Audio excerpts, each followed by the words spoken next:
Bonsoir à tous, merci de nous retrouver sur TV Sud pour votre journal local du Gard.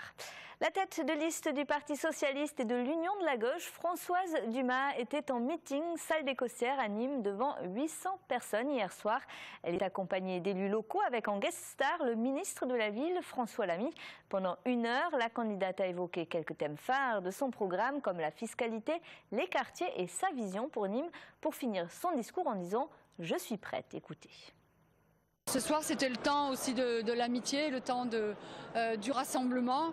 Et on sent bien que cette diversité, je dirais politique, cette diversité dans les âges, les générations, les compétences, la société civile, la diversité politique, je dirais qu'elle nous apporte, elle m'apporte cette force absolument nécessaire pour redonner un nouveau souffle à cette ville. Je pense qu'il y a vraiment un besoin de changement. Enfin, je crois que les gens, ils l'expriment. Alors après, ils l'expriment dans leur diversité, dans les différents points de vue, mais ils l'expriment tous. Donc il y a vraiment un ras-le-bol, cette équipe sortante. Je crois que les Nîmois aspirent à autre chose à Nîmes. Ils veulent vraiment du changement. En tout cas, ils sont quand même un peu désolés de ce qui se passe.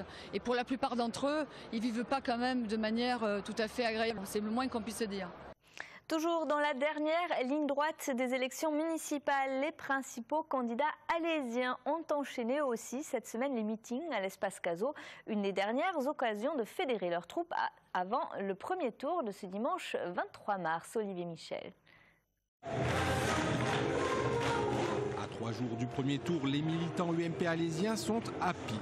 Après 3 mandats, Max Roustan a choisi de récidiver avec sa liste Tous ensemble dans le bon sens, motivé par la double casquette de maire et de président d'agglo qu'il juge indissociable. Ce qui m'a motivé le plus, c'est que nous avons su pendant ces 19 ans, c'est vrai que c'est long, mais c'est court à la fois, créer un socle aujourd'hui pour un nouveau départ. Avec l'agglomération à 50 communes, je crois que lorsqu'on est différent, sur des postes différents de responsabilité comme maire et président de l'agglo, on manque d'efficacité. Face à lui, comme en 2008, Jean-Michel Suot du Front de gauche conduit la liste Alès Réunie. Il compte faire mieux que 3,76% et tire à boulet rouges sur Max Roustan, qui avait par 2 fois été élu dès le premier tour. Pour lui, il a une vocation à l'Est seulement touristique. Le tourisme, oui, les services, oui, mais ils sont conditionnés, ils sont dépendants notamment de la question de la production industrielle. Je veux faire d'Alès la capitale des énergies renouvelables et durables. À 38 ans, Benjamin Matteo, candidat PS, qui a reçu le soutien de Robert Hue et José Bové, entend lui incarner le nouveau souffle d'Alès. Alors évidemment, il y a des choses qui ont été faites en 19 ans, il y a eu des ronds-points, il y a eu des fleurs, la ville s'est embellie, mais les Alésiens ne mangent pas des fleurs. Il y a aujourd'hui plus de 17% de taux de chômage, nous sommes un des premiers, hélas, bassins de France en termes de record de taux de chômage. Alès est aujourd'hui la 11e ville la plus pauvre de France. 2 autres candidats se lancent dans la bataille alésienne, Nathalie Chalier, la candidate FN, tête de liste d'Alès fait front, et Brahim Aber, candidat de la liste citoyenne Identité alésienne. Après 7 ans de projection, le film en 3D de la Maison Carrée Les Héros de Nîmes laisse place à Nemausus, la naissance de Nîmes. Produit par Culture Espace et réalisé par Pierre Steen, ce film de 23 minutes entraîne le spectateur à la découverte des racines de la ville via le destin d'une famille entre 55 avant Jésus-Christ et 90 après Jésus-Christ. Olivier Michel. Retourne à Nemausus avec ce trésor de guerre. Là-bas, tu développeras la cité Nemausus Augusta, sur le modèle de nos plus belles cités romaines. C'est l'histoire de la création de Nîmes autour de sa source que nous conte le film Nemausus. Durant 23 minutes, ce docu-fiction retrace 150 ans d'histoire de la tribu gauloise des Volsques en moins 55 avant Jésus-Christ jusqu'à leurs descendants romains, fondateurs de Nîmes en l'an 90. On part d'une stèle donc, qui est au musée de Nîmes, d'Agenius Macrinus, donc ça c'est un notable romain, mais par son nom d'Agenius, c'est qu'il est d'origine gauloise. Et donc c'est de montrer qu'il n'y avait pas un rapport conflictuel entre les Nîmois et les Gaulois et les Romains à cette époque-là, mais plutôt quelque chose qui a permis de faire une ville gallo-romaine.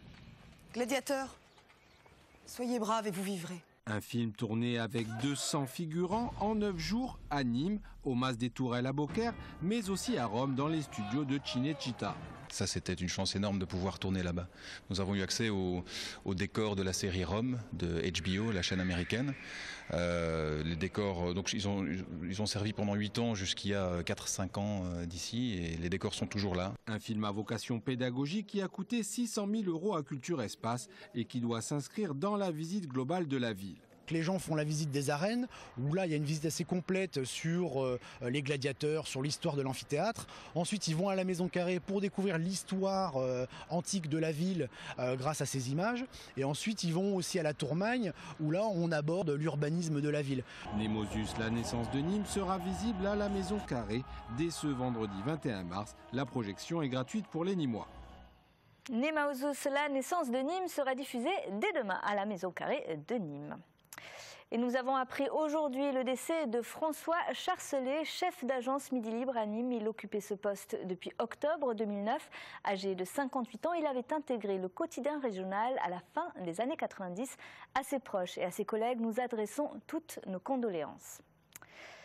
C'est tout pour le moment. Retour de l'actu dès ce soir sur votre chaîne locale à 20h30 avec l'info de votre région. Et puis je vous rappelle que désormais l'information c'est aussi en continu sur tvsud.fr. À tout à l'heure.